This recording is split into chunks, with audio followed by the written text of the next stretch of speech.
I think I wanted to live life on my own terms. I wanted to travel. I wanted to have adventures. I'd always loved to read fantasy, and obviously I'm not going to go off fighting dragons or anything, but I loved the idea of having a big epic life. Hello and welcome to So You Want to Start a Business, the podcast where we interview business owners, entrepreneurs and other smart guests so we can learn their tips, tactics and strategies. I'm your host Ingrid Thompson, and it's my absolute pleasure to bring you these interviews. Every guest has a unique perspective on business, and today is no exception. Today we meet Jacqui Pretty from the Grammar Factory, and despite her claim there about dragon slaying, who knows, maybe one day. Jacqui is incredibly honest in this interview and lets us into some of the lows and highs of starting a business completely from scratch. I know some of you listening are considering starting out from scratch, so I know you'll benefit from what Jacqui has to say today. Are you ready? And before I say let's go, I just have to let you know what that sound is. It's one of my absolute favourite sounds, the sounds of currawongs, which are a large black bird that is native to Australia. So like the magpies, they're very vocal, and anyway, I just thought I'd let them stay in our recording because in my house this morning, there's a family of them in a big tree making a lot of sound. Anyway, let's listen to what Jacqui Pretty has to say. Are you ready? Let's go. Hello, and here we are today with Jacqui Pretty. Hello, Jacqui. Hi Ingrid, thank you for having me. My absolute pleasure, and our listeners are just ready to hear what you've got to say. So for the first thing, what is your business? What business are you in? So I run a publishing company called Grammar Factory, and we turn entrepreneurs into authors. So we specialise in working with small business owners who want to establish themselves as leaders in their fields, and we help them do that through publishing a book. Yes, you do indeed. So Jacqui, when did you start this business? A little over 4 years ago, so I think I count starting the business from when we got our first paying client. So I think that was April or May 2013. 2013, wow. And why did you start this business? There were a couple of reasons. The first one was actually opportunistic. I knew that I wanted to start a business. I'd been toying with the idea for probably about 18 months at this stage, and I originally tried to break into freelance copywriting because at the time I was working as a website copywriter in the corporate world, and I really struggled to get this business off the ground, and I just couldn't bring in clients, and I didn't really understand why I wasn't getting anywhere. So I signed up to do a business coaching program, which you've also done, called Become a Key Person of Influence. And one of the things they recommend is to write and self-publish a book. So suddenly I was a writer, and I found myself in a room of 50 people who weren't writers, but who were all writing books. And I went, oh, well, I can help you. And that's how it started. I stood in front of the room and gave them a little pitch about my editing skills. And that led to my first couple of clients, who then referred me to another few, and it just grew from there. And it certainly did, indeed. So what did you want from the business from day one? Now, you've already said you were looking to start a business, so you weren't quite sure what that was. So what was it you were looking for from a business? For me, freedom was the big motivator. I remember being very young, probably 9 or 10 years old, and seeing my parents go off to work every day in their corporate jobs and then come back in the evening, and every day was the same as every day before.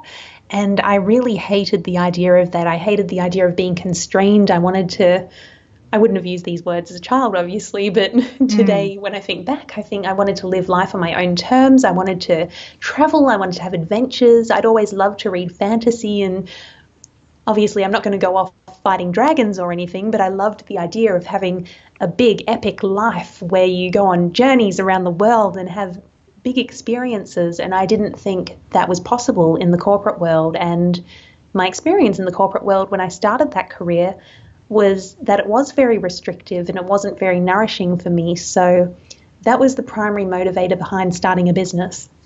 Gosh, that's a lovely answer, and spoken as a copywriter, as somebody who writes, your use of language is lovely, Jacqui. Thank you. So you've already mentioned that you had your first paying client in April 2013. Is that when the moment was that you realised you were in business, that it had become real, or was there something else that made it feel real? It was probably a little bit later, because for me, I knew that a paying client could be a one-off. So I decided that I wanted to get at least 3 paying clients, because then, one might have been a friend and one might have been my mum, but by the time I get 3, then there's probably one legitimate client in there, and that's a sign I can find more. Yeah. So it would have been a couple of months later by the time I'd gotten my first 3 paying clients, and that was when I started to think, ooh, I could do this full time. Yeah, that's great. So and the business is offering an editing service, and I know that it's grown from that, and you're offering other things. How do you know, apart from standing up in front of that group and realizing that none of them knew what you knew, but now, how do you know people want this? How do you know what your customers are looking for? I think it's all about listening for the signs or looking for the signs. So I started offering editing services, and at the time I didn't realize that what I was offering was very different to what most editors out there are offering, because what most editors offer is a human spell checking service. So they'll correct your spelling and grammar, put all your apostrophes and commas in the right place, but that's about it. Some of them might do that and might give you a little bit of feedback as well, but they don't dramatically change the book. Whereas what I found I was doing was I would get into a book and I would pull it apart and put it back together. So chapters would move. I have books where I've cut half of the content, and I didn't realize this was special until I had people coming to me after they'd already worked with other editors going, I went to this editor, but I'm still not confident in my book and think someone else could have a look at it. And then I would send it back to them, and it would basically be a new book.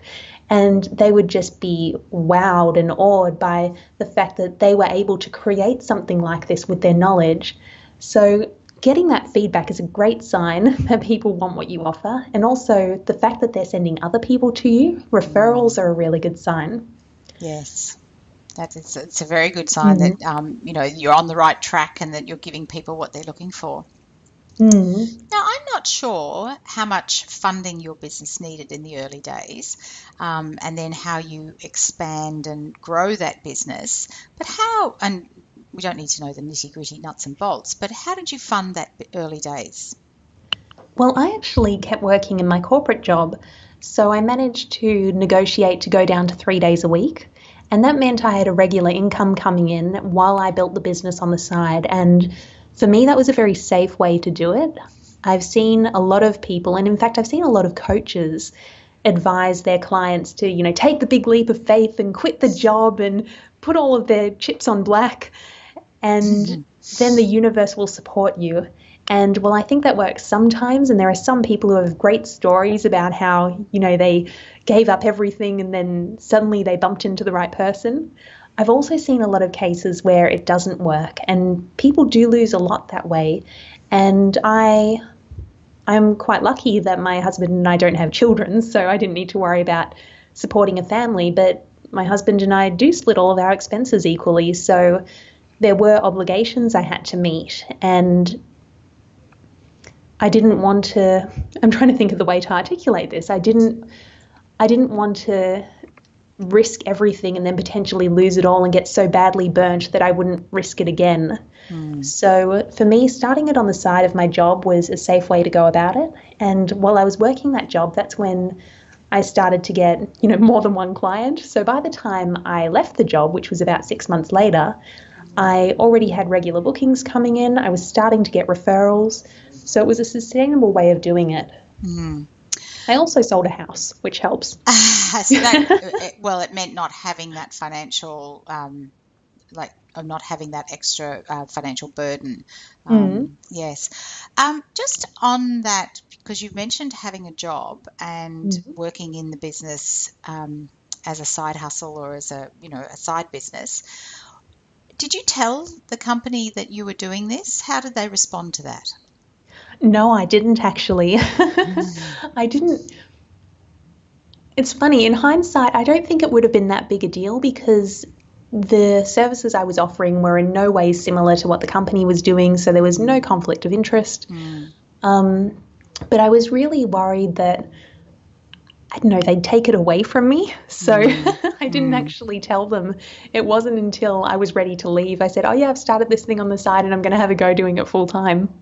And that's what happened. Mm-hmm. So now you've mentioned, Jacqui, that you people refer people to you quite often. How else do you find new customers? How do you know who they are and where they are? You know, these are entrepreneurs that want to write a book.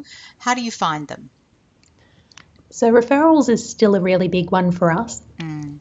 When it comes to entrepreneurs who want to write a book, the best place I've found them is when they're doing programs or already doing coaching that teaches them how to write a book, because clearly they've stated their interest, they've already invested in this, but they still need someone to turn their Word document into a published book. However, there aren't that many coaching programs which focus on writing a book. So while that's a great source, it's a bit hard to replicate that. So that's one of the things we're looking at now is how do we find people earlier in the process and help them write the right book and then funnel them into our publishing process. So there are a couple of things. One is we're running regular accelerator events now. So that's a half-day event on going from entrepreneur to author where we give some really good information, and then they are a part of our community and our network. We can start educating them, and hopefully when they're ready to write the book, they'll come to us for help. That sounds terrific.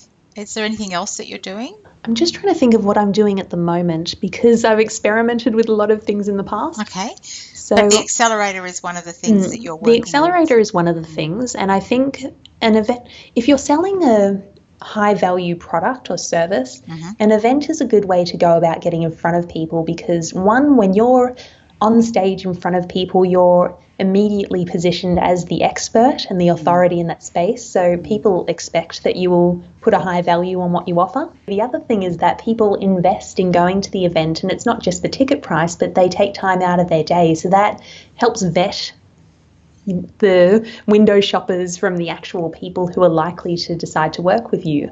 Whereas we do Facebook advertising and AdWords and so on that get people into our email list, but those people are far less likely to turn into paying customers because they haven't made that upfront investment. That's much earlier in the process, isn't it? Yeah.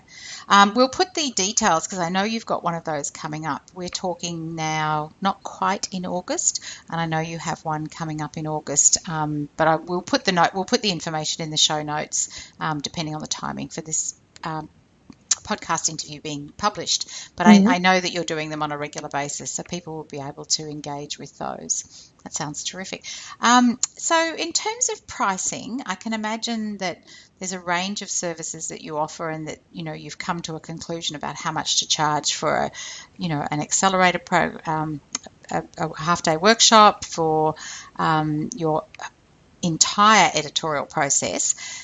Without talking about the actual dollars, or if you want to, you can. What's the process to decide a pricing strategy for this service that you offer?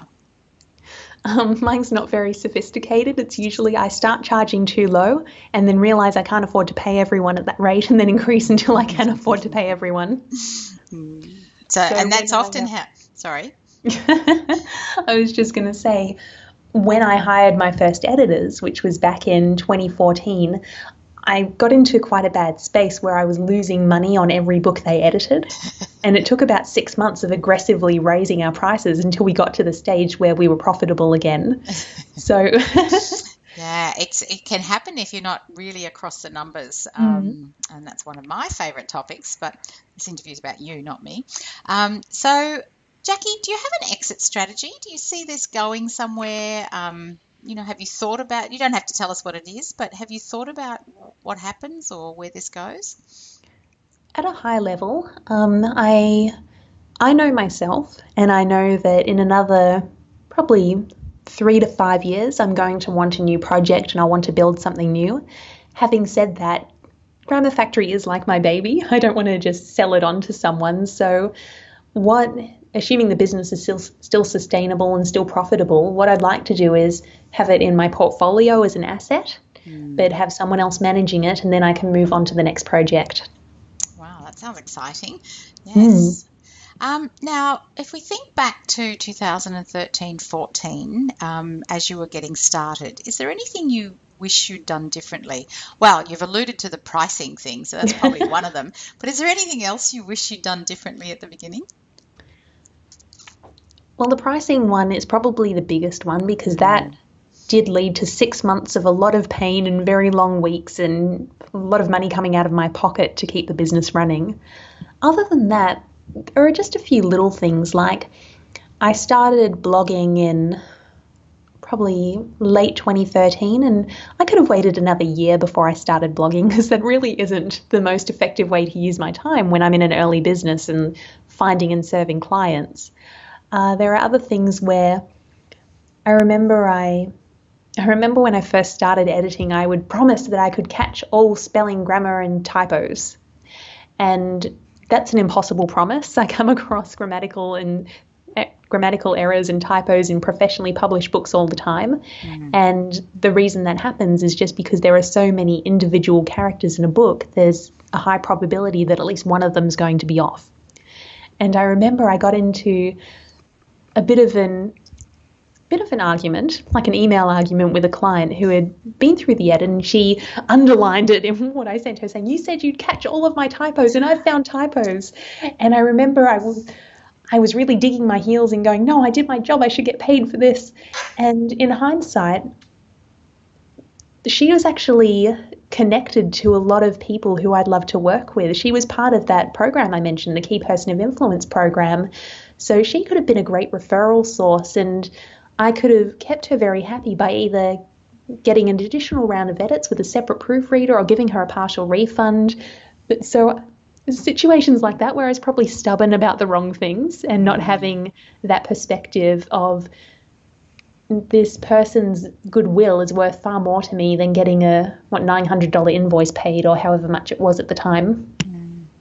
Jacqui, thank you for sharing that story. That's very revealing. That's a very honest answer to that.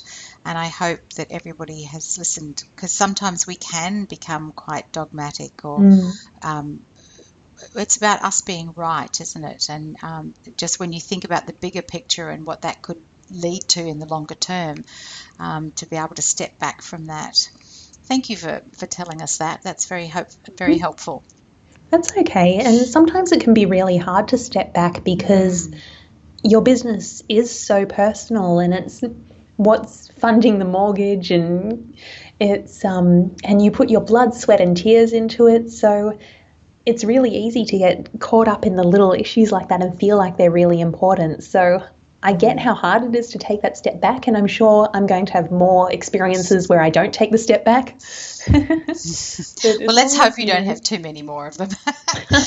Fingers crossed. Fingers crossed. But as long as you keep going, you will have that chance to look back and learn from what you've done in the past. Yeah, indeed. And it's good to have that, to be able to use that going forward and say, well, really, what is the battle I want to win here, overall? What do you really wish you'd known from the start? And that's sort of a different question to what I just asked. It's sort of, if somebody could have given you a piece of guidance early on, what might that have been? Probably that there's a lot of help out there. People are very generous with their time and their knowledge and genuinely want to help others succeed. And this is probably still a little weakness of mine, is I struggle to ask for help and always feel like, I shouldn't overstep my bounds and I should be offering some service in return. Yet every time I've asked anyone for some help or some guidance, they've been very happy to give it. So I just wish I'd known that at the beginning. I wish I'd known that it isn't always a transaction and that people are happy to help. And when I think about it now, now I get a lot of writers and editors emailing me for advice. I sometimes get people who are just getting started in business asking if we can go out for a coffee, and I'm very happy for them to pick my brain. And I really love paying it forward in that way. And in hindsight, when I think about 4 years ago when I was just getting started, I realized that the more experienced business owners I knew back then probably felt the same way. That they would have been willing to help you if you had just asked. Yeah.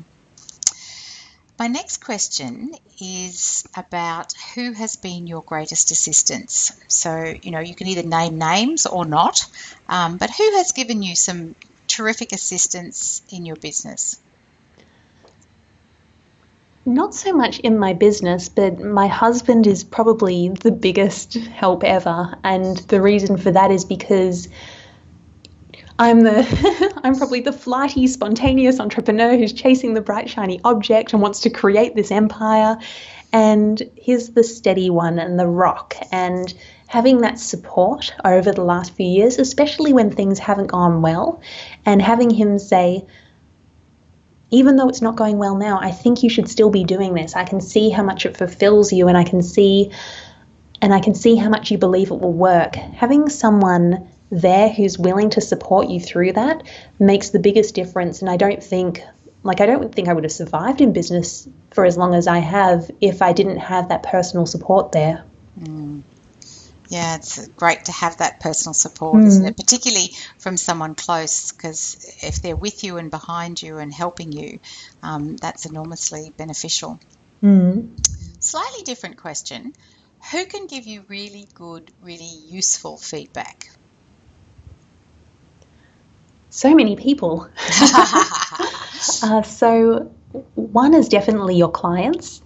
So like that story I shared earlier with the woman who was upset because there were still typos, after I saw that, I stopped saying that we would get all of them. So sometimes it's little things like that. If someone keeps asking the same question, like if I get the same question 2 or 3 times, that makes me think, okay, I need to address this either in my process, or maybe I'll create a blog about it. Maybe it means we'll create a new service. Then when it comes to I think clients are very good at giving feedback on your product or service. When it comes to the business as a whole, I think everyone needs some sort of coach or mentor who has genuine business experience. I think there are a lot of life coaches out there who are marketing themselves as business coaches, and they can be quite good at dealing with the psychological stuff or the emotional stuff that's going on. But I'm a big fan of business coaches with real-world business experience, because they're the ones who can, go through the numbers and say, okay, this doesn't add up here, and have you tried tweaking this? And okay, you need someone in this position because you're going to fall apart if you keep doing it. So someone who has the experience to take a bird's eye view and give you really relevant and granular feedback for your business.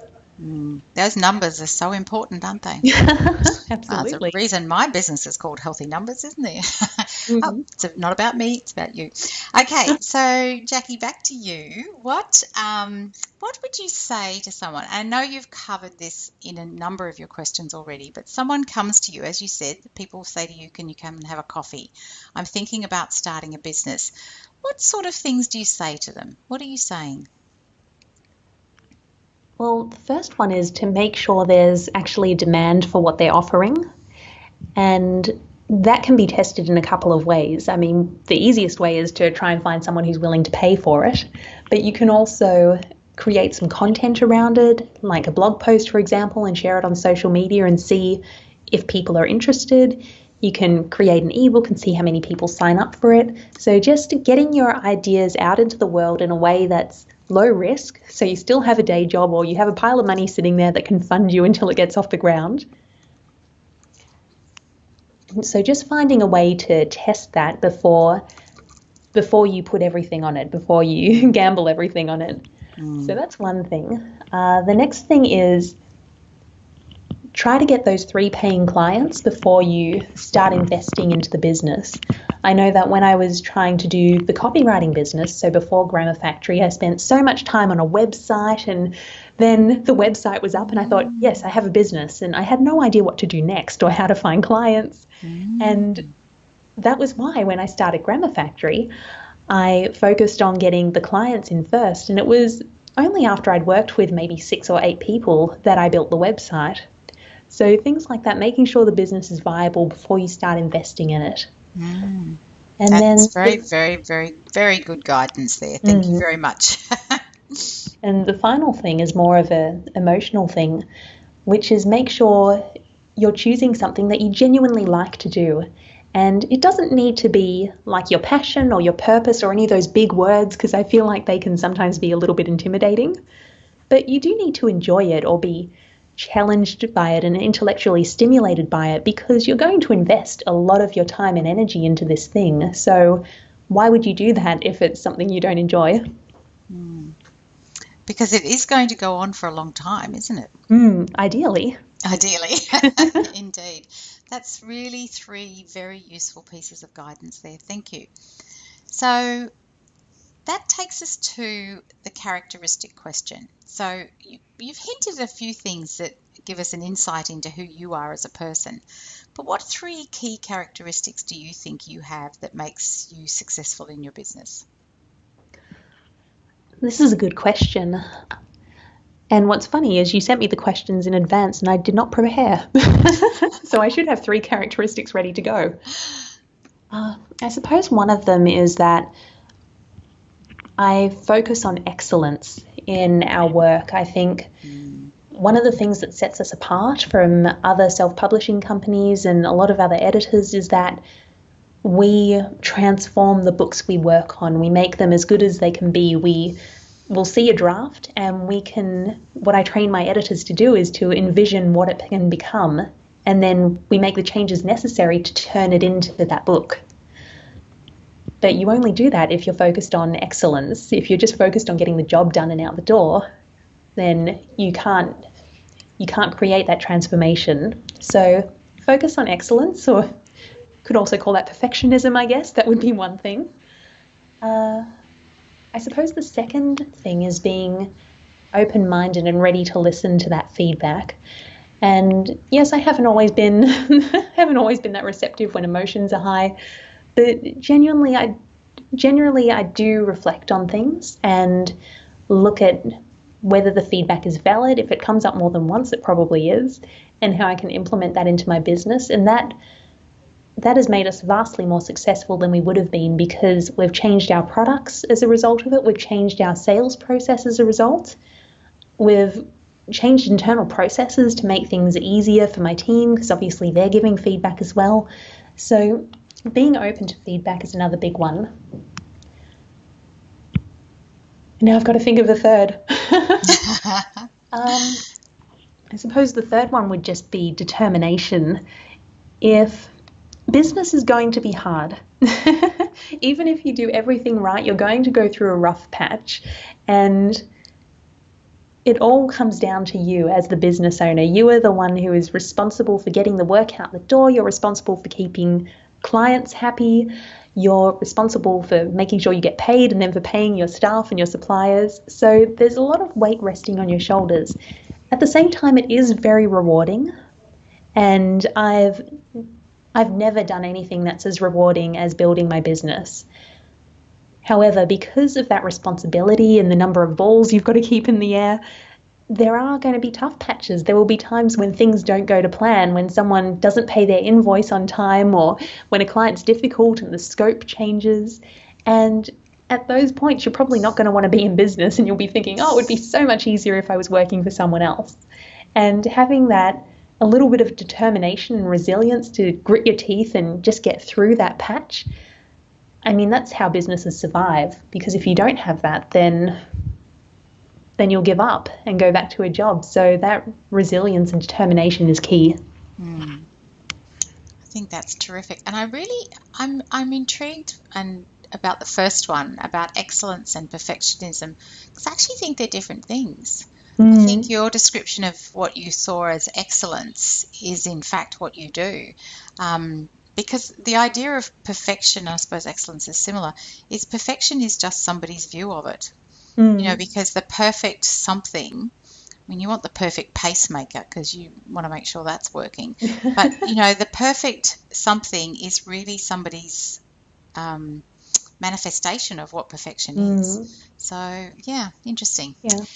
I think that's true. Yeah. So I think in your book it actually says, because your book is called, you've written. It's called Book Blueprint, How Any Entrepreneur Can Write an Awesome Book. Yes, so some shameless promotion for Jacqui here. We do that here on this podcast because we want people to know about other people's businesses.